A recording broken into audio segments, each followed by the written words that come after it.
Welcome to Mission Evolution Radio Show with Gwilda Wiyaka, bringing together today's leading experts to uncover ever-deepening spiritual truths and the latest scientific developments in support of the evolution of humankind. For more information on Mission Evolution Radio with Gwilda Wiyaka, visit www.missionevolution.org. And now, here's the host of Mission Evolution, Miss Gwilda Wiyaka.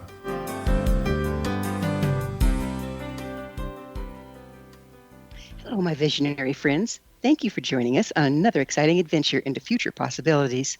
This is Mission Evolution, where we share innovative thoughts and information with today's leading experts, bringing evolutionary solutions to today's unique challenges. In recent episodes, we've been doing a COVID-19 series, speaking to numerous experts who've shared an amazing amount of knowledge on the subject. To access that body of knowledge, visit our archives at missionevolution.org. Now we're focusing on the brand new landscape in which we find ourselves and the tools to help us move forward. Your input is a very important part of these discussions. Email info@missionevolution.org with any comments or questions. We'll address them on the next show. So sit back, take notes, and enjoy. This hour we'll consider the evolutionary power of change and disruption.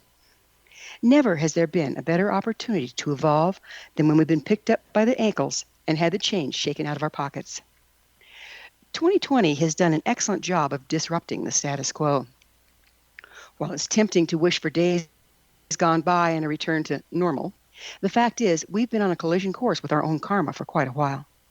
What we have considered as normal was simply not sustainable, and now we're reaping the rewards of our folly. So where do we go from here? How can we transmute this upheaval into something positive, beneficial, and evolutionary? With us this hour to investigate the possibilities of a positive shift is Rita Burgett-Martell. Rita is a summa cum laude graduate, Belmont University in Nashville, and the author of 2 books, Change Ready, How to Turn Change Resistance into Change Readiness, and Defining Moments, Seizing the Power of Second Chances to Create the Life You Want. The practical guidance Rita provides is based on her 30 years of professional experience as an organizational change consultant to Fortune 500 clients and a career coach to more than 11,000 individuals. You can find out more about Rita on her website, ritaburgett.wordpress.com. Rita, thanks for joining us on Mission Evolution. Thank you for the invitation. I'm excited about our conversation. You're a graduate of the Belmont University. What's your degree? My degree is in business. I have a Bachelor of Business Administration with an area of emphasis in organizational development. So tell us a little bit about how you went from being an 18-year-old uneducated housewife in Tennessee to an international change strategist and thought leader. A lot of change, making a lot of changes. And for me, my changes were chosen. I wanted a life, an expanded life. I wanted the door to open to opportunities. Couldn't really define what that was going to be at that moment in time. But the way change happens, you make one change and that leads to other changes and expands your mind about all of the possibilities. So the first change I made was starting college. As a 29-year-old, I met my first husband when I was 16. We were in high school together. We got married when I was 18, my first daughter at 20, second daughter at 25. And it was like, oh, what am I going to do? There's more that I want. But I wasn't surrounded by people who really saw possibilities. There were people who were very limited in their vision, and no one in my family had even graduated from high school. So to even imagine college was not really for us. So it was a big change I made, met with a lot of resistance, as you can imagine. That took you out of your comfort zone for sure, which indicates to me that something was driving you pretty hard. What was driving you to that change? It was an internal desire. And change can be triggered by our external world, something that happens, something that is unexpected. a decision somebody else makes that affects our future, or it can be triggered by something inside of us that says, there's more. There's more out there. I have a good life. And that was a lot of the criticism that I received. You have a great life. You have a great husband. You have these 2 children you should be spending time with. You should be grateful for. And it was the belief that if you're grateful for what you have, you shouldn't want more. And I just thought, I'm happy with what I have. I'm grateful. That doesn't stop me from growing and learning and having an expanded world.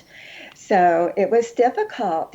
My husband was not supportive financially. I had to find a part-time job to pay for school, and took 5 years to get through the 4 years. And as you mentioned, thank you, I graduated summa cum laude. So I was just so highly motivated. After I did that, I just was motivated to help every woman in Nashville change her life. I just thought every woman would want to. So I started But you found a out they business. didn't, right? So, No, so how did you become an expert on managing change? I understand you have a degree in business. How did you make that shift over? Well, I started a women's center in Nashville, and again, it was focused on helping individuals look at possibilities, identify options, and develop the courage to move forward, because it takes courage. And I understood change based on what I had gone through, and was able to keep my family together and, in spite of the resistance, make it happen. So I understood what individuals would be going through if they decided to make changes in their life. And I started working with companies in Nashville because I was focused on programs for women. And that was at a time when women were moving into leadership positions. And so I was very visible in the city. I got a lot of publicity because what I was doing was unique, and the media didn't really understand what I was Right. doing. Exactly. Yeah. Yesterday during our sound check, you shared your own story of COVID-19 outbreak Mhm. and your, the resulting drastic change of plans. Would you mind sharing that with our audience? Okay, yeah, this was my year to take a cruise around the world. So this was something I always wanted to do, and 2020 was the year I decided I would do it. Couldn't have been a worse possible year. So it was a 4-month cruise, Southern Hemisphere, and the virus started. We left Fort Lauderdale on January 4th. And, we were at sea. We get some news, but the TV is not that great. Plus, you don't want to be watching TV when you're cruising around the world. And so, I was hearing about the virus, and I was wondering why people were reacting the way they were. So anyway, we're making it through.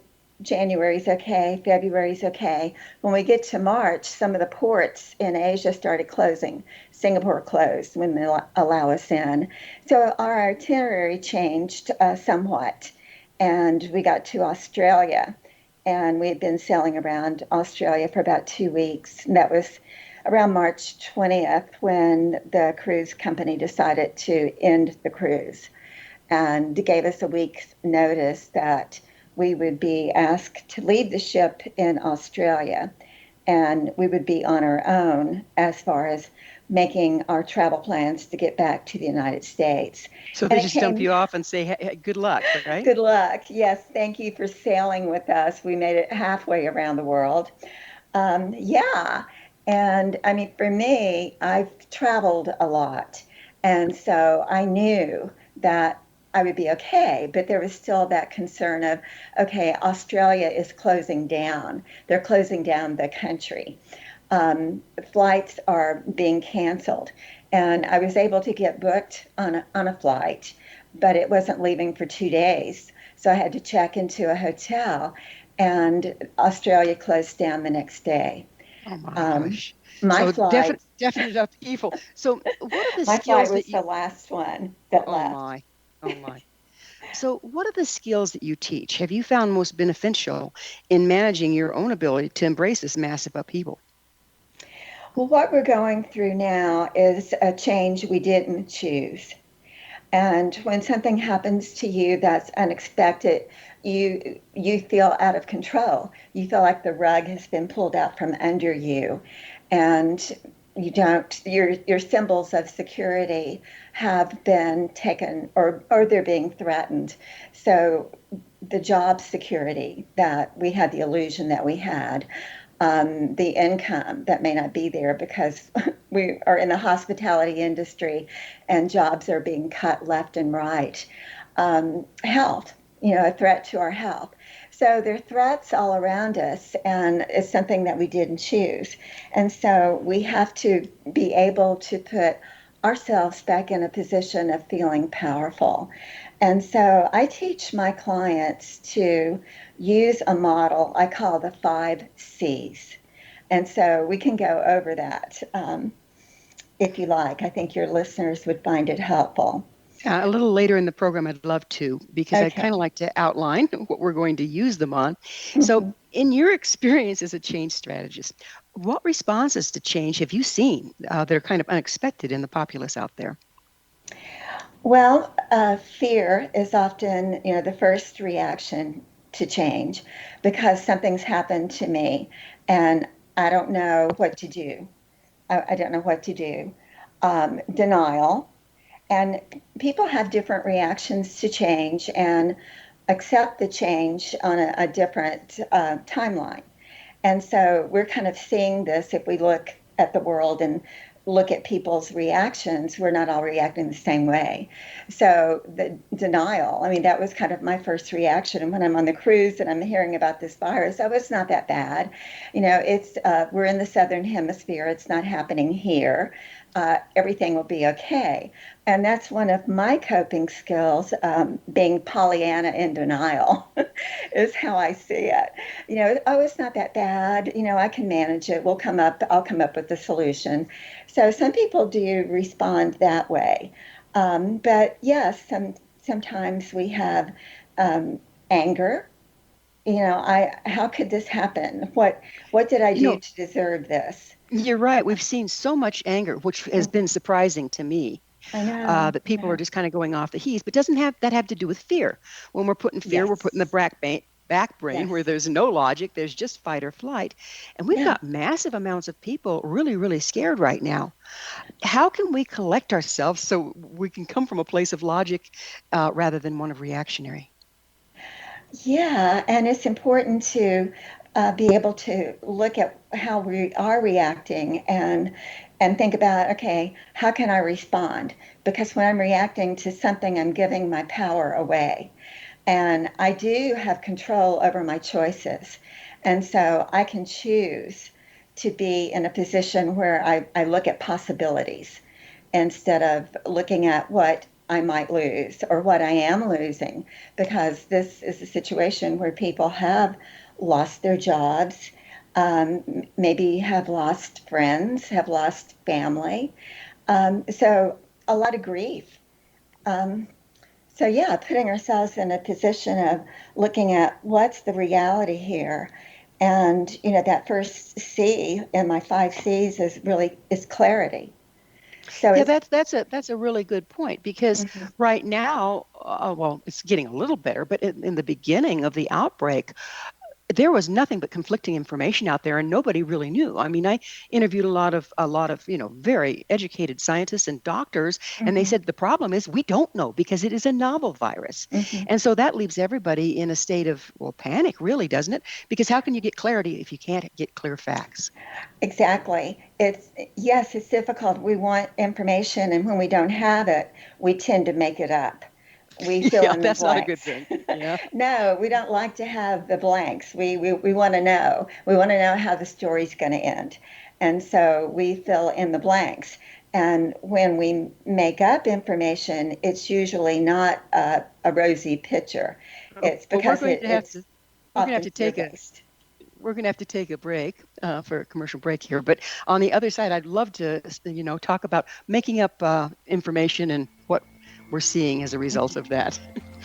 Okay. Rita and I will return shortly, so don't go away. You're listening to the Mission Evolution Radio Show, coming to you on the X-Zone Broadcast Network, www.xzbn.net.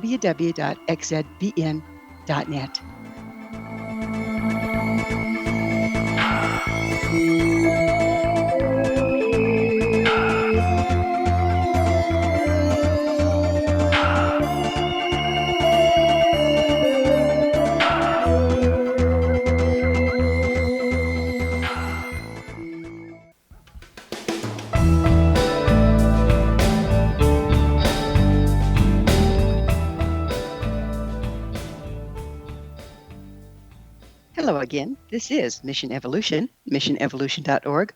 We're dedicated to unification and evolution of consciousness. To all our faithful and thoughtful listeners, we really value your opinion and would love to hear from you. What do you think about reframing disruption as an opportunity for positive change? This in from a member of our audience regarding the episode entitled Transmutation, Finding and Healing Your Core Wound. JD shares, "It doesn't make sense to me that a comet discovered in 1977 dictates the wound we're supposedly born with." Thanks, JD. I understand your confusion. Though I did ask, I too did not feel that particular question was adequately answered during the episode. Curious, dear audience? Visit our archives at missionevolution.org, listen to the episode entitled Transmutation, Finding and Healing Your Core Wound, and let us know what you think. Email me at info@missionevolution.org and give me your thoughts or questions so we can all share them on the next show. With us this hour discussing transmuting disruption is Rita Burgett-Martell. Her website, ritaburgettmartell.wordpress.com. Rita, we were talking about the tendency that we have when we don't have enough information. In order to feel safe, we'll just make it up and move on that. How much of the illogic, I mean, it's raging out there, is due to that very practice? Mm-hmm. It is, because we don't like the blanks. As I said earlier, we want to know what's going on. And a lot of the companies I've worked with on managing change, leaders often will not want to keep employees informed because they don't want to upset them. And so they'll wait until about a week before the change is going to happen to announce it, which is not good, because if we don't have information, we can't prepare ourselves for what is happening or what might happen. So yeah, there will be confusion. We don't know who to listen to. And so we have to center ourselves. We have to bring ourselves back to the present moment and clarity about what we do know, what's real or what are we imagining. Because, when we wake up at 4 a.m, we're really, I don't think, imagining a wonderful life. We're at 4 a.m, we're worried about all the things that might happen. And so we have to bring ourselves back to the moment. What's happening right now? Right now, I'm in my bed, I'm warm, I'm safe. Right now, I'm healthy, I'm not sick. Right now, I'm safe in my home. My family's okay. So clarity about what hasn't changed, what is still the same, because sometimes it can feel like everything is changing. It's there's nowhere that I feel safe or I feel comfortable. So what's real? What's real? Bring it back down to what's real. And I've had a lot of feedback actually from different listeners, really appreciating the fact that the experts I brought on would say, we don't know. Mm-hmm. Here's what we do know, but we don't know that. Mm-hmm. So here's the logical, if we don't know that, here are the logical steps to take until we do have an idea. Mm-hmm. And people are not babies. If you treat them like adults, they're usually going to respond like it. But yes, if you treat them like mushrooms, mm-hmm, I think we're getting a really mixed response, don't you? Mm-hmm. Yeah. And so we can have a long-term vision, but we have to focus very short-term. When you're in the midst of a lot of uncertainty, you want to focus on the now. You want to focus on, what do I know now? And I can base my decisions on the information that I have at the moment. And when that changes, I can make different choices. So the clarity is extremely important. What's real? The second C is putting yourself in control. So the second C would be control. What can I do? And that's what I've learned over my life, and it's helped me in many situations I found myself in unexpectedly, change that I didn't choose. I've learned to ask myself, what can I do? And not respond with, oh, what's going to happen to me? I mean, what's going to happen to me puts you in a victim mentality. It's like, oh, I know something's going to happen and it's going to be bad. It's for sure going to be bad. You take it down the road, you run with it, and pretty soon you're firmly planted in your back brain of fight or flight, right? Yes. So what can I do? It's more empowering, and it moves your energy into the place of taking action. Once you see there's something I can do, I can change my thinking. I mean, if nothing else, I can get a Well, cup say of for hot tea. I yeah, can, say for instance, in the case of the pandemic, I don't know if we have to wear masks or not, but it's not going to hurt me to wear a mask. So there's something I can do until they tell yes, me otherwise. I mean, yes, simple little steps like that right. to bring us back into, okay, we don't know, but let's Hmm. err on the side of caution. Yeah. What can So we do? Is that what you're yes, talking about? you're controlling the controllables. I mean, there are some things that you can control. So let's focus on the controllables. And it is following the guidelines, not going to places that increase our risk of getting the virus. So wearing the mask, doing things to keep ourselves healthy. So control the controllables because you build your confidence that way. The next C would be choices. So you do have choices. You always have a choice. And sometimes it's to say, at this moment, I'm just going to have a glass of wine. That's going to be the choice that I make. But, looking at the choices you have, and change does create an opportunity for us to look at our life and to look at how we're living our life. And I think one good thing that's coming out of this is a lot of people now, instead of spending 2 hours a day commuting, they're able to spend that time with their family. They're with their family. So I believe we're creating a better work-life balance Well, than what. we Yes. in the status quo that we're coming out of, Hmm. we were pretty unconscious with a lot of our choices. We just Hmm. did things and spent more money and bought more things to make that easier. Hmm. But choices weren't really considered very closely. Hmm. I don't think, and I think that's a really great point you're making. Is Hmm. that now we can sit back and say, okay, these are my constraints. Within that, what are my choices? We've Hmm. always had constraints, but we haven't viewed them as such. Hmm. And with the remote work becoming more widespread, a lot of people are choosing to relocate. Their companies are saying, we're okay with you working remotely. And one thing I think this has improved the trust between leaders and employees because that's so important to have that trust there.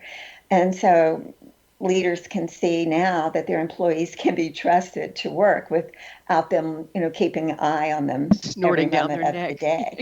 And Exactly. so here we have a choice that we can make about no longer living in an expensive city like San Francisco, Seattle, New York. We can move to places like Nashville, places like Austin, Texas. I mean, really anywhere because we can work remotely. And so that creates a choice that this time last year we probably wouldn't have imagined we would have. And And that's so, amazing to me is that we mhm, wouldn't even have imagined it, and mm, people wouldn't have moved on it. If they did, it yeah, was going to be very slowly. And hmm, now, because there's thousands and thousands and thousands of fewer commuters, hmm. people are working from home, it's really impacting the environment in a positive way. Yes, a very positive way. So I do think this will have a positive effect on how we live our lives. But choices, I mean, seeing that I'm not happy. I wasn't happy. And now this is creating an opportunity for me to examine my life and take a look at where I am at this point in my life.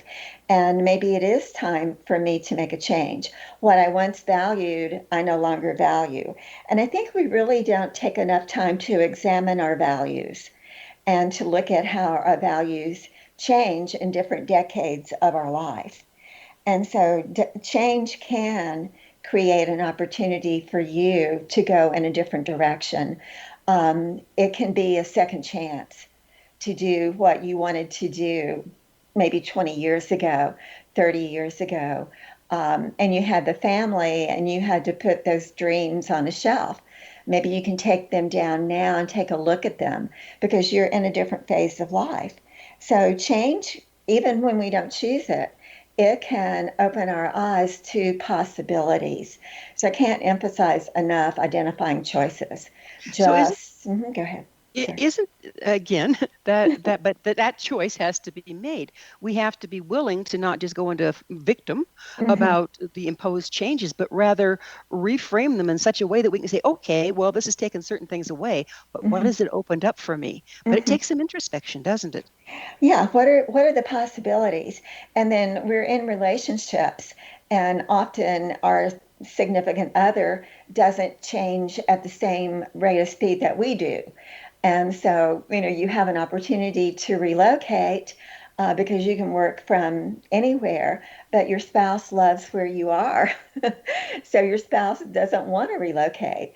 And so change affects our relationships. And we have to renegotiate that silent contract that we enter into when we form a relationship with someone. And of course, I went through this with all the changes that I made in my life. There were points where I had to renegotiate this contract with my first husband. And, it was 25 years when our marriage finally ended. And we were at a point in our life where I had a different vision, and that can happen. And so the change we're going through now can open up someone's eyes to a different future. Because one thing change does is take away our imagined future. We thought we knew what our future was going to be. And here this change has happened, and we lost the job, or our health has changed, or our values have changed. And so we don't have the future we thought we would have, but we have a wonderful opportunity to create a whole new future that can be even more exciting, and doors open to possibilities that we couldn't see before because we weren't looking. Well, we have to see those doors before we can pass through them, don't Yeah, we? Yeah. right, What right. what what permanent changes do you see in our way of life that we can expect as a result of everything we're going through right now? Well, I think the way that we work, I think that our work relationships, I think that will be a big one. The way that we use technology. Of course, Zoom has become something that's very commonplace now. People have Zoom cocktail parties. So we can connect with anyone, anywhere, at any time. So, technology in healthcare, technology in education. And in healthcare, I've had some telehealth appointments. And one benefit of that is the doctor really focuses on me. So, we're seeing eye to eye. And I felt heard. I felt it was, wow, that was a great connection. And it wasn't in the doctor's office. And again, I didn't have to spend my time driving somewhere. It was, in my home. So I think technology definitely in the areas of healthcare, I think it'll be a big improvement, and in education. Um, Boy, they're and still struggling with that one. yes, The long distance learning is not working well for our younger ones. the distance learning that you can, it's adaptive learning. So we can tailor learning to the child's learning abilities and track it to where they are. So, yeah, there's changes is losses, and changes are gains. So we have losses, we have gains. Um, and that's what change is. And we do adjust, at different speeds.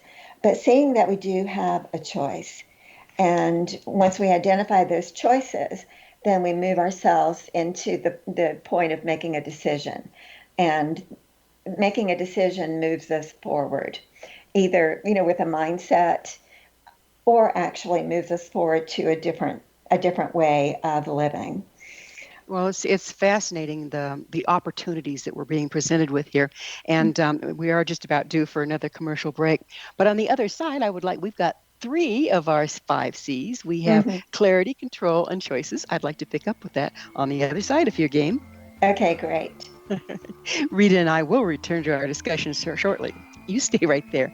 This is Mission Evolution Radio Show. We're coming to you on the X Zone Broadcast Network, www.xzbn.net.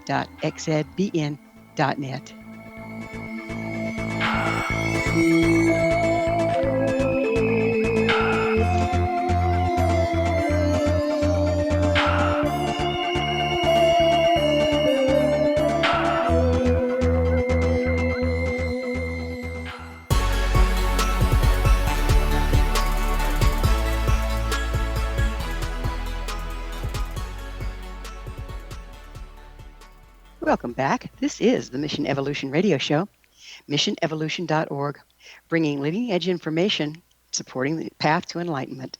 We're speaking with Rita Burgett-Martell about the evolutionary power of disruption.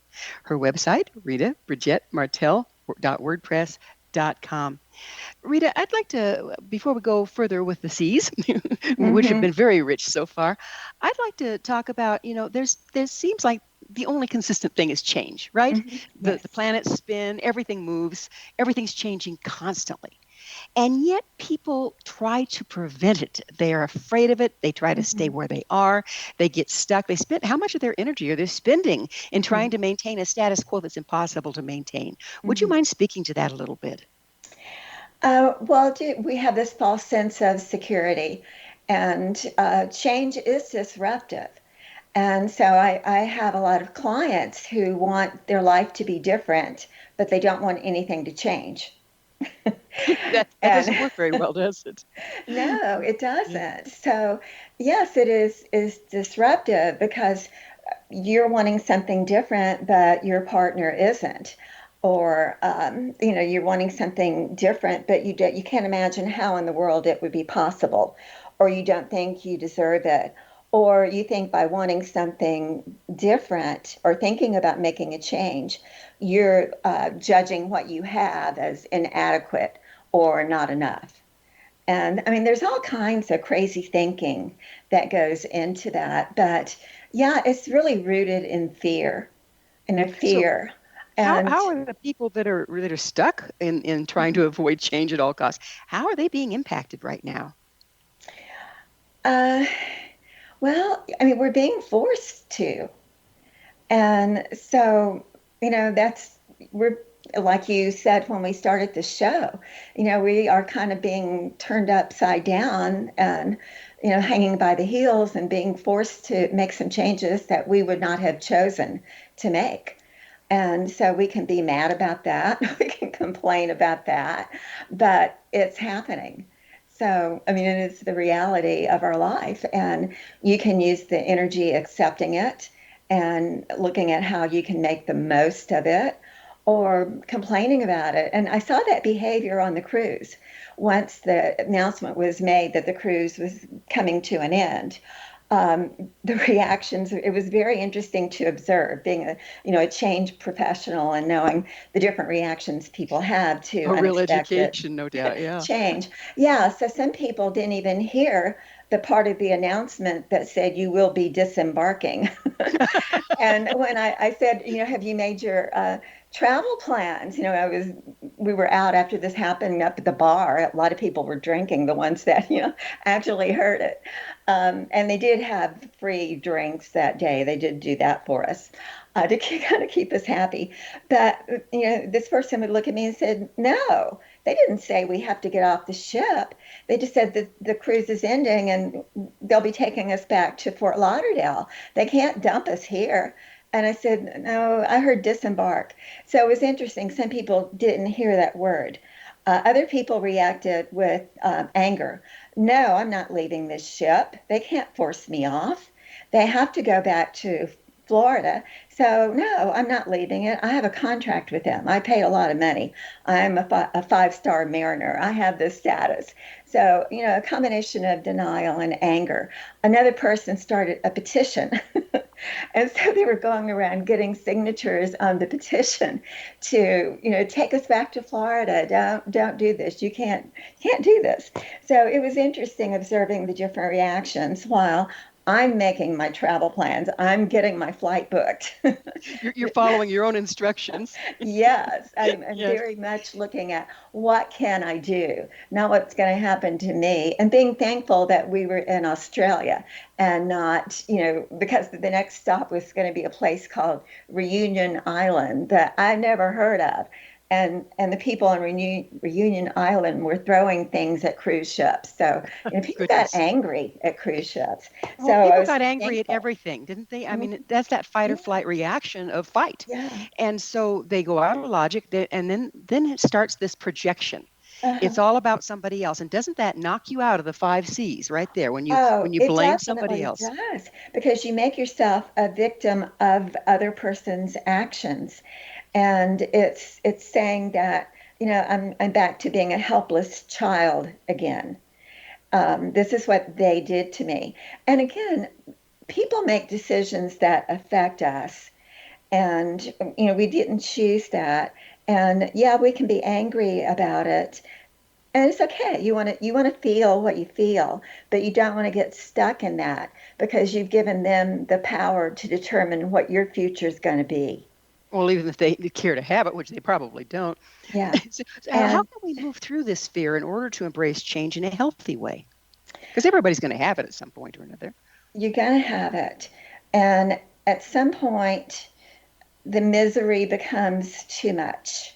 And you say, I can't stand this anymore. Or at some point, you move into the acceptance of, this is where I am. And I have to accept what's happened. I don't have to, I can stay stuck, but it's pretty miserable. And until I have courage, and that's what it takes, courage to get out of this misery. And people will stay in misery pretty long because they don't want to face the uncertainty of what's next. I don't know what's next. I can't see it yet. And it's probably not fully defined, but you define that first step. I have the courage to take the first step. And the decision may be to, I've lost my job. So the decision may be to start looking at other careers, start identifying my transferable skills. Look at what I have that no one can take away from me, which is my willingness and my ability to learn. Again, what can I do? Not what's going to happen to me, but what can I do? Mm-hmm. And what does this And open up? I think that's a huge, important shift of perspective, isn't it? Rather than it what does. doors are shutting, which ones are opening now? Yeah, and what's important now? So, what's important? What's the most important thing I can do at this moment? And, for me, being abandoned in Australia, the most important thing I can do is, get a flight out. Um, and even if I don't, I mean, Australia is not the worst place in the world to be.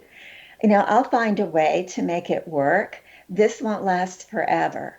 And I think that's something else that we have to keep in mind. Now is not forever. This is what we're dealing with now. It's not going to always be that way.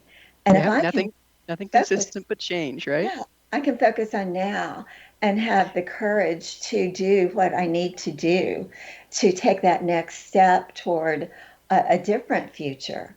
Well, And mhm, this seems kind of unprecedented in that, for the first time in a long time, except for world wars and the last pandemic, uh, we're being forced to change globally. mhm. Would you share the impact this is having on people at large? Well, it is all over the world. And it's interesting that, yes, the whole world is experiencing the same thing. And so we have a shared problem. We have a shared problem. And, leaders don't always behave in the best possible way. Leaders don't always lead because they're people too, and they have their own reactions and ways of coping. But, on the cruise ship, there were people on the ship from all over the world. A lot of people from Canada, a lot of people from the United States. But yes, it's happening everywhere. And to be on a cruise ship and have ports shut down, and when I was in Australia for a couple of days at the hotel, I learned very quickly not to talk about that I had been on a cruise ship because when I was watching the news, they were Typhoid Mary blaming, comes to mind, right? yeah, they were blaming the cruises on bringing the virus into Australia. And so I thought, oh my God, I really don't want anyone to know that I was on a cruise ship. If anybody asked, I'm just traveling on business. But there was only one day when that was a worry because we were quarantined in the hotel and we weren't allowed to go out anywhere, and the restaurants were closed. We had to order room service. So anyway, I mean, it was the reality of, it was the reality. And so I focused on dealing with it. A And lot of people, it's like they feel like they're in the twilight zone. And then uh, the other tendency is you'd think that all of us being in the same boat on this same planet mhm. would bring us closer together. But it seems like a lot of people are trying to find who to blame for everything. And nobody can agree on who, of course. Well, again, we Um, have the different reactions, and we've seen leaders in different states, governors of states react in different ways, and then leaders of countries, around the world react in different ways. Um, yeah, so the same problem, a shared problem, but not a shared vision of the future. would you And mind telling us about the transition process we go through when something in our life changes? mhm, It is a yeah, process for sure, right? yes, it definitely is a process. There's a cycle that we move through. The first one is the ending. Something has ended. And it may be that false sense of security that we had. It may be that a relationship has ended. It may be that our job has ended. But something has ended. And I think it's important to grieve that loss. When my cruise ended, it was like, no, this was my dream. This is one of my goals, to be able to sail around the world. I'm not going to realize that. People had weddings planned this year. People had graduations, big events.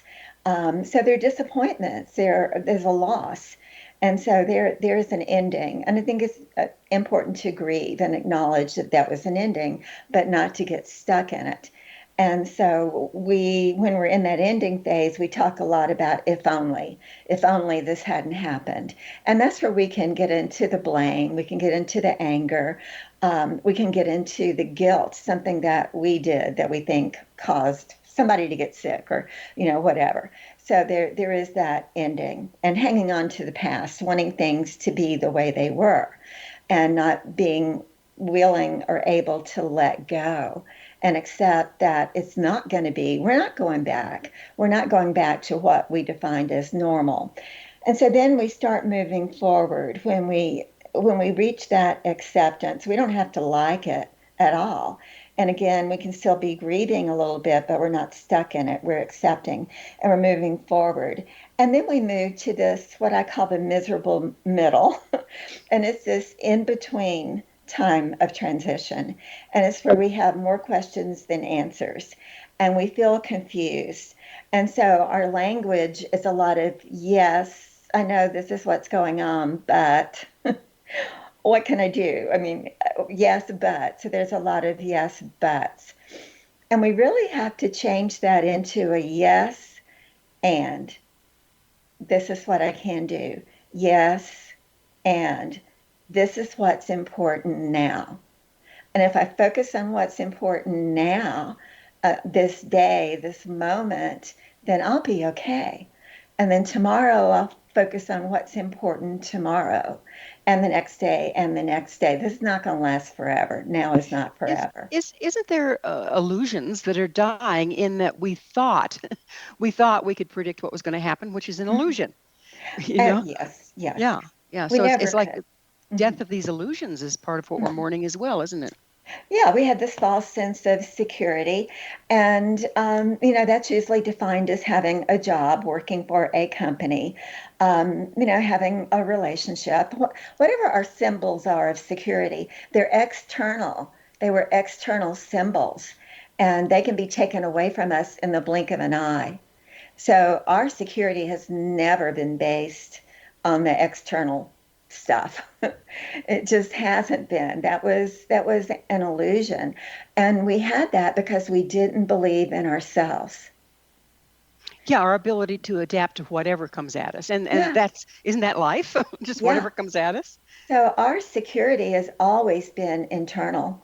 It's always been ourselves and our ability and our willingness to take a risk, to learn new things, to have the courage, to feel the fear and Well, do we're it going to. anyway. I'm sorry, we're going to have to take another commercial break, but on the other side, I really want to get into courage again. Okay. Rita and I will be back shortly, so don't leave us now. This is Mission Evolution Radio Show on the X Zone Broadcast Network, www.xzbn.net.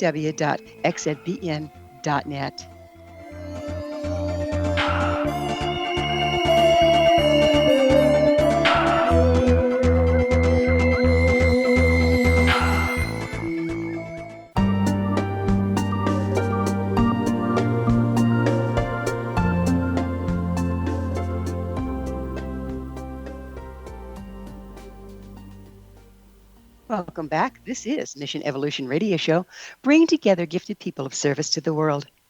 I love to hear from our listeners. To suggest a topic or guest, email us at info@missionevolution.org. Speaking of gifted people of service to the world, our guest this hour is Rita Burgett-Martell. You can find more about Rita at her website, ritaburgett.martell.wordpress.com. Ooh, I actually got that out. WordPress.com. Rita, we were talking about courage before we went into this last break, and that seems to be a reoccurring theme. But yet, I don't know that people really understand what courage is. They think it's running off into the firefight, in a war. How would you define courage, and how do we find our courage? Courage is the willingness to take that first step, to venture out of your comfort zone, and to take that step even though you feel afraid, even though you really don't have a clear vision on where that step will lead to. But you're not without fear. You're feeling fear, but you've defined something you can do that's a little scary, but not totally paralyzing. And with each step you take, you build the fifth C, which is confidence. Often I've had clients say, well, if I had more confidence, I would do this. You get more confidence by doing it, and it takes courage to do it. So courage is faith. It really is faith. It's faith-based instead of fear-based. But it's faith-based in yourself, isn't it? It's faith-based in your ability to handle whatever comes your way, that you'll be okay. It sounds like building courage is a matter of steps. So if you make a choice, okay, I'm going to take this action, and it's just overwhelming, do you then break it down into smaller steps first? You break it down into smaller steps. And there's another technique that I use with clients. It's an exercise called future pull. And the whole concept is that you can be pulled by a vision of the future that's more powerful than the limits of the past. And it is very powerful when you're pulled by something that you see as so exciting and something that you really want to do, but don't know how, and don't think that it's possible for you to do that. It was scary for me when I started college.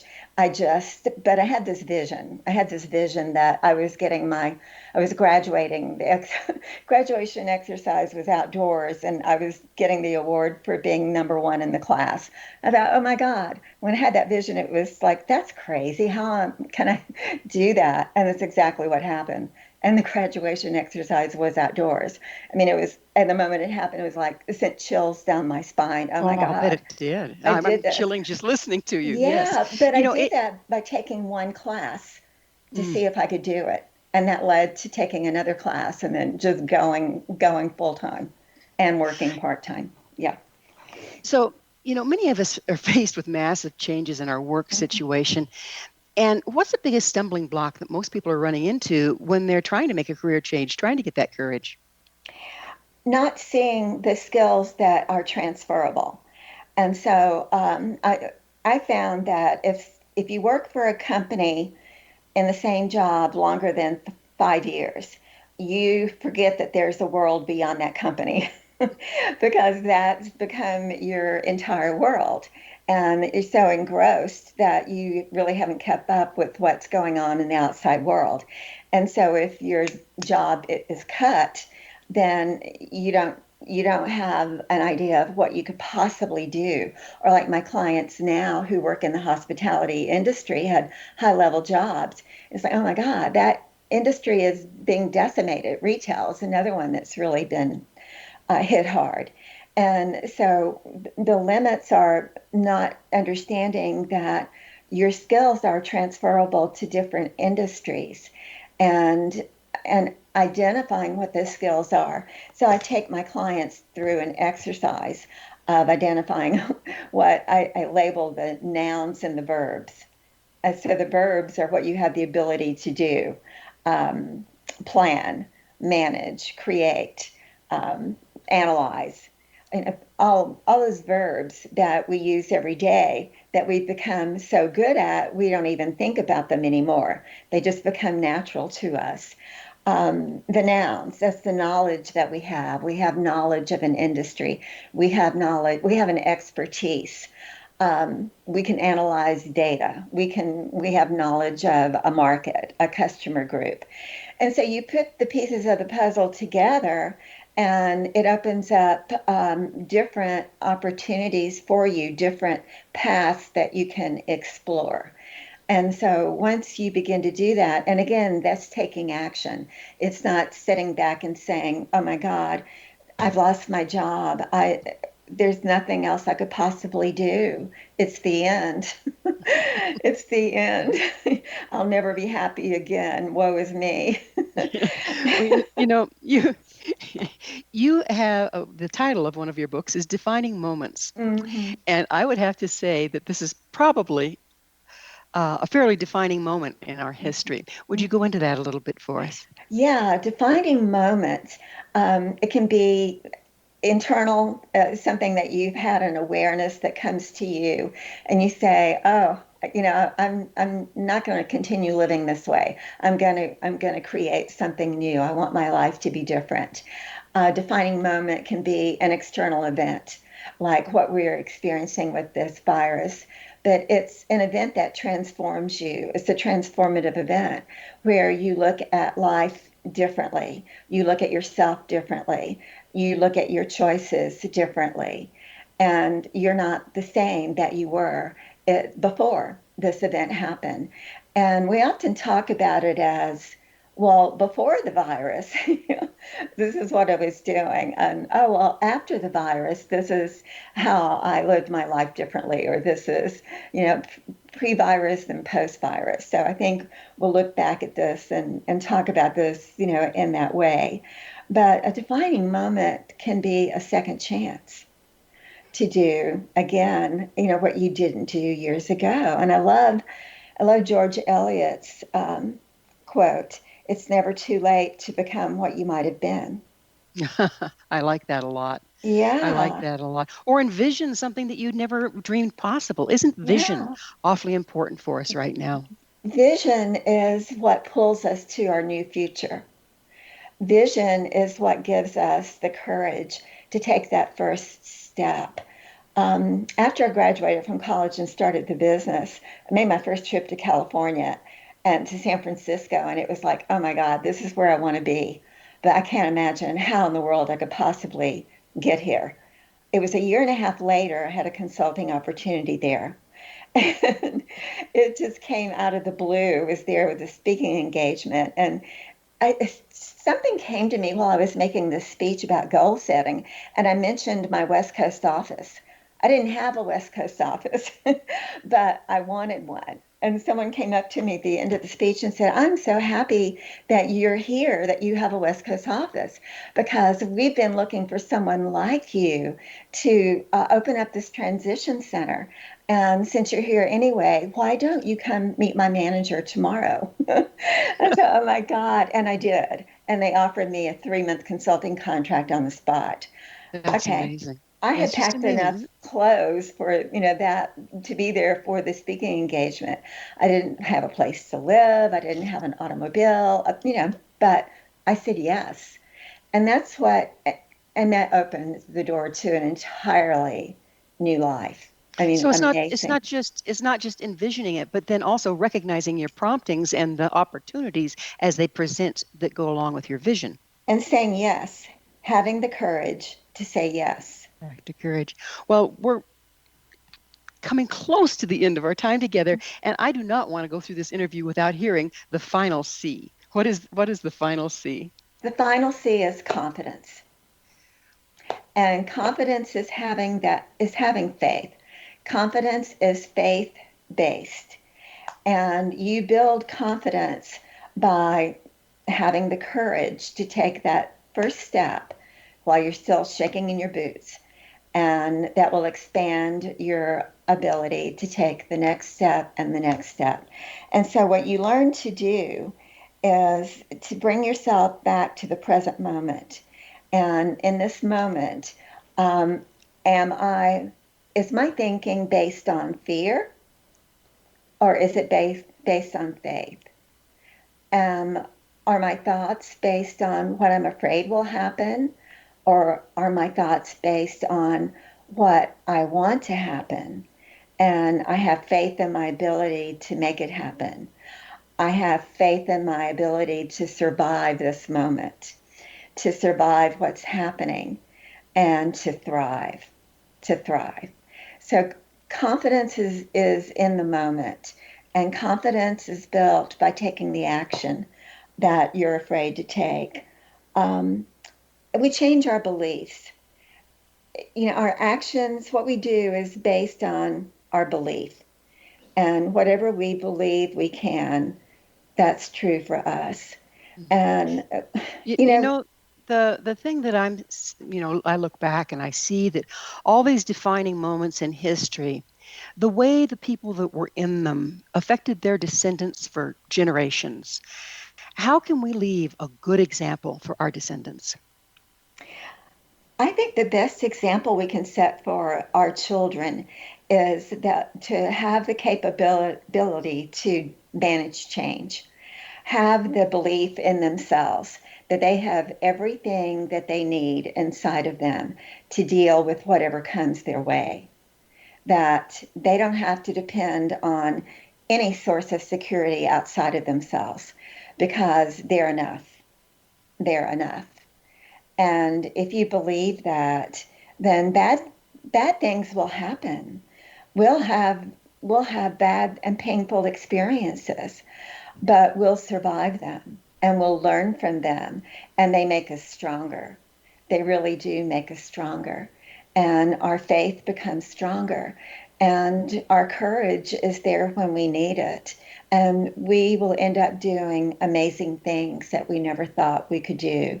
We will end up surviving situations that we never thought we would be able to survive, but somehow we do. So you'll be okay. No matter what happens, you'll be okay. Beautiful. In closing, what would you like to share with Mission Evolution's worldwide audience to help us weather and even thrive during this coming days, months, and years? Mm-hmm. Yeah, focus on what's important now. Understanding that events happen and our values really do determine the choices that we see. So focus on what's important now.